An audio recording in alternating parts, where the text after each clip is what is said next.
Our guest on This is America and the World is Ambassador Anne Anderson. Ambassador Anderson is the Republic of Ireland's 17th ambassador to the United States and its first female ambassador. Ambassador Anderson has formerly served as Ireland's ambassador to France and is Ireland's permanent representative to the United Nations in both Geneva and New York. Ambassador, so good to have you here. Delighted to be here, Dennis. Quite a privilege to be here joining you. Oh, and we wore our greens. Absolutely. What other colour? Yeah, that's at least for me. I would have been very upset had you not worn your green tie. Oh, I picked very, very carefully.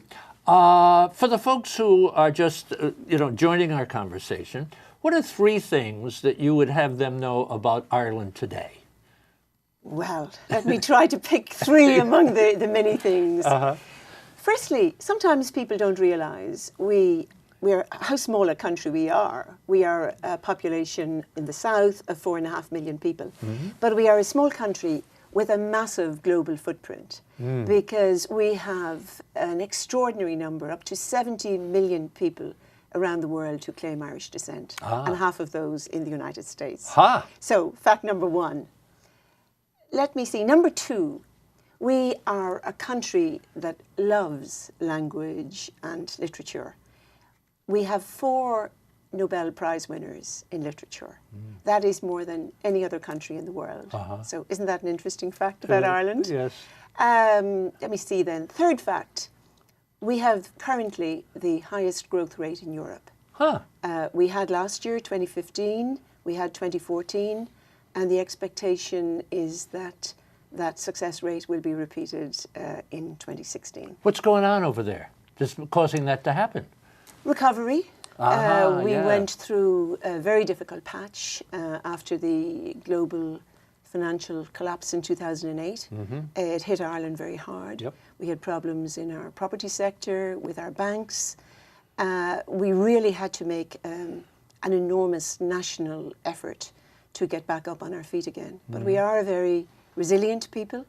There was a lot of collective sacrifice, tough decisions, cutbacks, but we have come storming back to those kind of growth rates that are well in excess of 6% last year. Very, very impressive growth rates. So our exports are booming, our foreign investment is booming, tourism is booming. We're not completely out of the woods. Obviously, there are residual issues, but we're doing well. Some parallels with the U.S. As far as the bubble burst, and it was property as well, and the banks were involved in that mess, and the whole world, the economy was shaken, huh? But in Ireland, kind of good news and then bad news, and now some good news, huh? Yeah, well, we are very determined that the mistakes of the past are not repeated.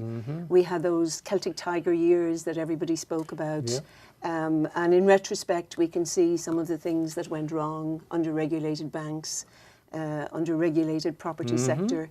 So we hope that we have fully corrected those errors, that we have learned from our mistakes, and that those mistakes will not be repeated, and that we are back in a more stable pattern of growth. And the government is certainly determined that we will have learned from our mistakes. And the people too, I think. There has been a lot of effort, a lot of sacrifice. This has been a hard-won recovery, and we're determined that we don't slip back again. This just went through my mind as you were talking. What's the fun about being the ambassador from Ireland here in the United States? Well, being the Irish ambassador to the United States has to be one of the top jobs in the whole world, no question. I mentioned the size of the Irish family over here. About 10% of Americans are of Irish descent, huh? Absolutely, And then yes. I read in Canada, 14%. Yes. Well, we have a long history of emigration from Ireland, and that has continued from very early on. In fact, people associate, and it is true that the massive emigration from Ireland came at the time of the famine, the Great Famine in Ireland in the 1840s. But it had actually begun before that. It massively accelerated during that time. But we were here early on. Signatories of your Declaration of Independence were Irish-born. So we're not newcomers here in the United States. There's a close relationship. Yeah, but there was a massive immigration at the time of the Great Famine. 1 million people came to America. And that began, of course, waves of emigration in subsequent decades as well. I hate to have to take a break right now because we're just kind of getting started, but we should tell the folks at home, talking with Ambassador Ann Anderson, and she is the ambassador from the Republic of Ireland to the United States. Sit tight, back on the other side, more with the ambassador. This is America and the World. This is America and the World is brought to you by the National Education Association, the U.S.-China Education Trust, and F.Y. Chang Foundation, guided by Ambassador Julia Chang Block, President. The League of Arab States, representing 350 million people in 22 member countries. Japan, history, hospitality, and advanced technology. Sharing tomorrow. Tourism, Malaysia. The Petroleum Group, expertise with integrity in the fields of oil and gas, exploration and production, energy and infrastructure. The Rotondaro Family Trust. The Embassy Series, uniting people through musical diplomacy, presenting international artists in diplomatic settings. And VENTANA Productions, television facilities, editing, and distribution services. Tell us a little bit, Ambassador, the difference between Republic of Ireland and Northern Ireland as far as population, size, how the countries work together. Is it fair to say that Northern Ireland is a country? Well, Northern Ireland is part of the United Kingdom. Yes. Geographically, the two parts of the island are quite different in size. The overall population of the island is just over 6 million. Of that, 4.5 million in the south, 1.8 million in the north. Okay. So we have the greater landmass, of course, and the greater size of the population. In 1921, when Ireland, the south, became independent, Northern Ireland remained a part of Britain, the 6 counties of Northern Ireland.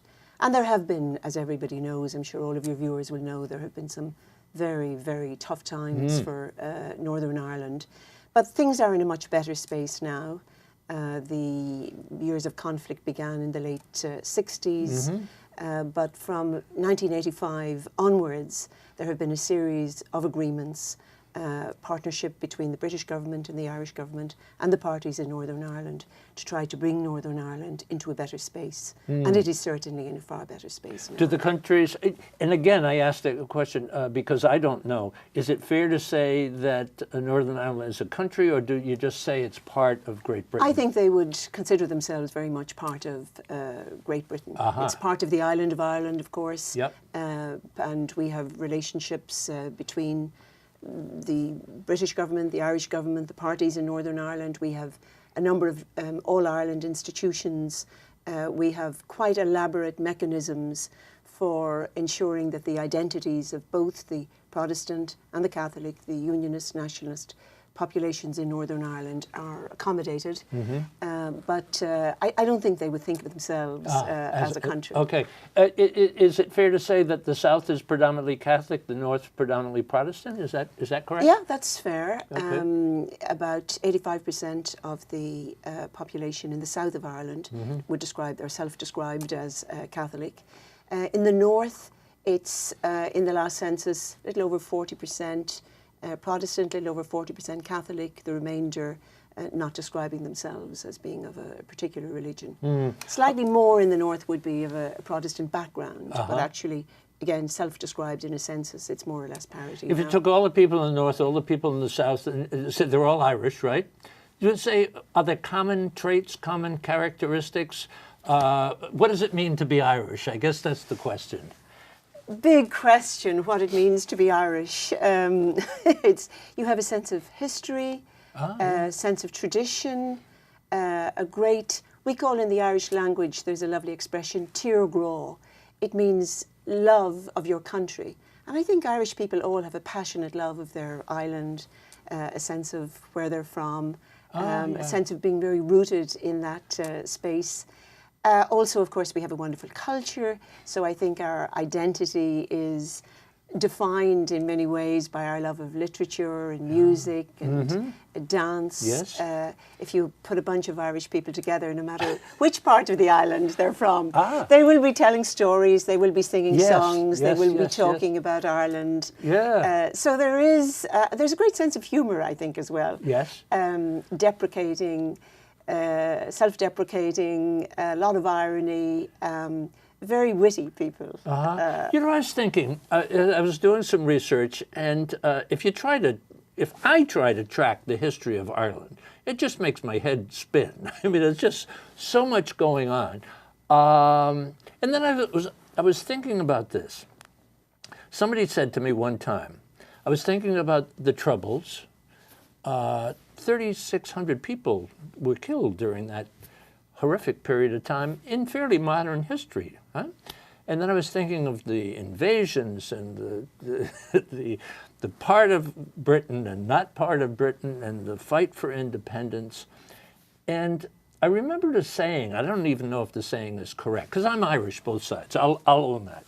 Somebody said that there's no use in being Irish unless you realize that someday the world is going to break your heart. Am I close? You are close. You are close. Yes, and it's an expression actually that in sad circumstances I have heard Vice President Joe Biden quote so recently. True, yes. It is an expression. Yes. And we have a long history, as you said, and often a very sad history. So there is that strain of melancholy, offset, as I described it, by the humour, the fun, the wit. Yes. But there is, born out of our long history, I think, that sense of sadness. There's also, I think, irrespective of which denomination, there is a deep sense of spirituality in Irish people, and that sense of the world breaking your heart. It speaks of a reflective people, a people in touch with their souls who think deeply about life and about the world. You know, I was thinking, you know, the Troubles, you know, and only the Irish would call them the Troubles. You know, there's a poetry, there's in just labeling that. And I was thinking of the priests and the abuse in the Catholic Church, which we've had here, and huge in Ireland as well. And again, that thought of, you know, if you are Irish, someday the world is going to break your heart. You know, just there's a pain there as well. The fight for independence. Are there markers there? I know that this is a very important year, isn't it? Well, it is, of course. 2016, do your math, the 100th anniversary of 1916. Tell me. 1916, it's an iconic year in Irish history.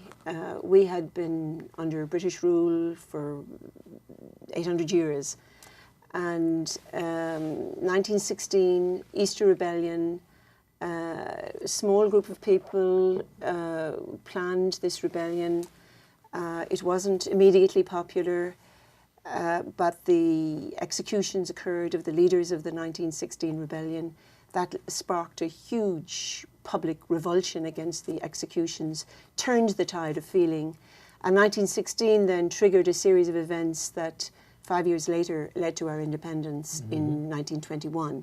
So it's, as I say, an iconic date in Irish history. Yeah. And we're determined to mark it in a very significant way. So you don't really say, you say remembrance, celebration in a way. Are there other words that we can attach to it? What do you say? Well, I think we are marking the centenary, we are commemorating. But it's not just 1916 itself, although of course there will be a lot of discussion and debate of the issues around 1916. But it is also looking back with pride on our 100-year journey. So it's looking at the origins, the 100-year journey, where we have arrived, the kind of Ireland we are today. And as much as anything, it's setting our compass for the future as well, because that's what makes it all meaningful. Not just an arid marking of events of 100 years ago, but a way of interrogating our past, celebrating our past, and setting our compass for the years ahead. I know that in the spring, in May and June, there's going to be a big to-do at the Kennedy Center. Can you talk about that? Oh, that's going to be wonderful. Huh? To-do, Dennis. You don't do it justice. All right. This is going to be 3 weeks of celebration. That's more than a to-do. Ireland 100. You were talking about how the Irish find their own words for everything. We won't quite call this a to-do, but in any event, it's going to be fun. It's going to be really a bringing together of so much Irish talent, Irish-American talent as well. But we're going to have the Abbey Theatre will be here. We will have theatre, we will have literature, we will have song, we will have dance, we will have culinary aspects of it, we will have installations, so we will mark our architecture. It will be a celebration of everything that is wonderful in Irish culture. I was thinking about Irish culture, as you say, and you go back to everything from James Joyce to Oscar Wilde and so on and so forth, and then you think of the music, as you've mentioned, and contemporary, everything from U2 to, contemporary culture exported within the country and then exported with Rory McIlroy, the great golfer, and so on and so forth. So much of Ireland is also a part of everything that's happening in the world. You mentioned the literature, the poetry, the theater, the music, the river dance, whatever it is. So we'll have a chance to see all of that in action. Yes, and not just the Kennedy Center, but we are planning events all over the United States. So anybody in your viewing audience who isn't here in DC, don't worry, we're coming to you. There will be over 200 events all around the United States. There will be, of course, a very big program in New York and the other big Irish cities, Boston, Chicago, and so on. But we really have worked to make this very inclusive. We've been working with Irish American organizations all over the country. So there will be something for everybody. There will be high culture, there will be street fairs, there will be lectures. So we will entertain, inform, reflect, interrogate. This is for everybody. Let's talk a little bit about Ireland today, its economy. Is it an export economy? Is it foreign direct investment? What drives the economy of Ireland today? It is both of those. We are a very open economy and we live by globalization, and that is how we prosper and that is how our prosperity is defined. So we indeed have very strong foreign direct investment in Ireland, particularly from the United States. Over 60% of our FDI comes from the United States. In what kind here's of an area? interesting Go ahead. figure. Yeah. Since 1990, so over the last 25 years or so, US companies have invested more in Ireland than in the 4 BRIC countries combined. That is Brazil, Russia, India, China. Combined, they have invested more in Ireland. Wow. Is it because it's so accessible, close by, the language? Yeah, the language. It's the only English-speaking country in the Eurozone. It's a great place for multinationals to set up their European headquarters. So we have all of the big pharma companies, ICT, medtech, biotechnology, software. All of that is very, very vibrant and very successful in Ireland. What are the exports that go back and forth between the countries? Well, again, it tends to be these areas, pharmaceuticals, and the areas where the multinationals are active, medtech, all of that. But we also have, in terms of our indigenous industry, we have very strong food and drinks export to the United States. And something I should mention, Dennis, actually, it works like all good relationships. It's a two-way relationship. We have a lot of American investment traditionally and currently in Ireland. But more and more Irish companies are actually investing here in the United States. Over 300 of them, employing tens of thousands of people in almost every state of the United States. So it's it works a very both ways. Vibrant, yeah. And in terms of the exports, you are our biggest market for export of goods, but we are a big importer of services from the United States. So it's a very healthy relationship. It began obviously when we were a less sophisticated country. It was more of a one-way relationship. But like I said, all good relationships they work best when they're two-way. And talk a little that's bit about something that's interesting. Talk a little bit about you as how your dad. This jumped out at me. I thought it was fascinating. Was a psychiatric nurse. Yes, he was. Tell me a little bit about that. How was that? How was that growing up in a house with your dad as a psychiatric nurse? That's interesting to me. Well, my dad came from a farm in Tipperary. Grew up in the 1930s when there was very little employment opportunity. Decided to become a psychiatric nurse. Worked in that area until he retired. He went into hospital administration towards the What fascinated the latter part of his him life. about how people operate and how they work and what makes them tick? He was an extraordinarily curious man, always. He grew up in rather poor circumstances, didn't have a terrific academic education, but he was a man who was absorbed by life and people. He wasn't interested in scenery, people, always people, behavioural patterns. And so we lived during my teenage years. We actually lived, my home was on the grounds of the largest psychiatric hospital in Ireland. Oh, how fascinating. And in fact, it's a good way to grow up because you have different patterns of behaviour all around you. We mixed very much in the church and on the grounds with the patients in the psychiatric hospital. I often tease the people in the Foreign Service. It prepared me very well Yeah, there you for go. life in the Foreign There you go. Service. How about your mom? What was she up to? My mother With the kids as worked in, before she married, she worked in a post office. We often tease, but it's the truth. My father came in to buy a stamp, and that was the origins Is that true? of the family. That is true. Came in to buy a stamp. Oh, I love it. Stamp was taken with the girl behind the counter. Irish. How and, Irish, huh? Things progressed from there. Oh. But my mother actually, she was a very, very intelligent woman, loved poetry, and my most important legacy from my mother is notebooks she kept as a young woman, again with very little money, working in the post office, but she would go to the library in the evenings and copy out all the great poems in copperplate handwriting. She would learn them off by heart. And as we were children going to bed at night, my mother recited poetry to us. How beautiful. How So beautiful. she was a wonderful woman, and she was more Irish than she realised in that love of language. Reminded me of my own mother, Really? who ended up becoming a high school librarian, but very attentive to notebooks and literature and writing down little quotes and things like that. Were the brothers and sisters? Yes, I have 2 sisters and a brother. Your entry into the Foreign Service, what drew you to want to be involved?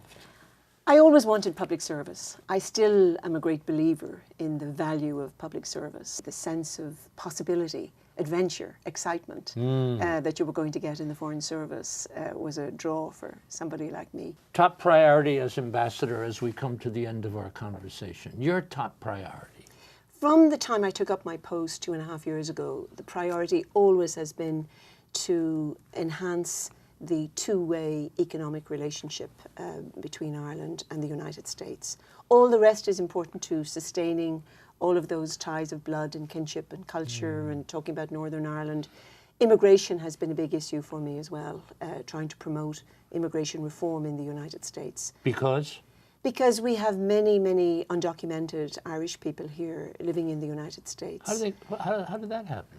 It dates back in most cases a number of years. They were visa overstays, young people who came with, of course one never encourages visa overstay, of course. But these were innocent people in many ways, people like you and me who just did something that should not ideally have been done, but now are living with very, very serious consequences of all of that. They're decent people, working, paying their taxes, but having to live in the shadows, unable to travel back to Ireland. I know it's easy to stigmatise people when you speak in the abstract, but these are real people, many of whom I've got to know, and I truly feel for them. So we would love to see immigration reform here in the United States. Wonderful. Wonderful. A somber note to end on, a serious note to end on, but we've covered the waterfront, haven't we? Up and down and sideways. And I just wish we had more time, Dennis. There's, 25 minutes. We are a country full of stories, full of interest. But I'll tell you what, your viewers should come visit. Tell them to come visit Ireland. Maybe we'll come and visit ourselves. Let's try and do that. Madam Ambassador, thank you so much. It was such a pleasure. I enjoyed every moment of it, Dennis. Thank you. For information about This Is America and the World, and to watch all of our programs, visit our website, thisisamerica.net, and look for us on Facebook and Twitter. This is America and the World is brought to you by the National Education Association, the U.S.-China Education Trust, and F.Y. Chang Foundation, guided by Ambassador Julia Chang Block, President. The League of Arab States, representing 350 million people in 22 member countries. Japan, history, hospitality, and advanced technology. Sharing tomorrow. Tourism, Malaysia. The Petrolin Group, expertise with integrity in the fields of oil and gas, exploration and production, energy, and infrastructure. The Rotondaro Family Trust. The Embassy Series, uniting people through musical diplomacy, presenting international artists in diplomatic settings. And VENTANA Productions, television facilities, editing, and distribution services.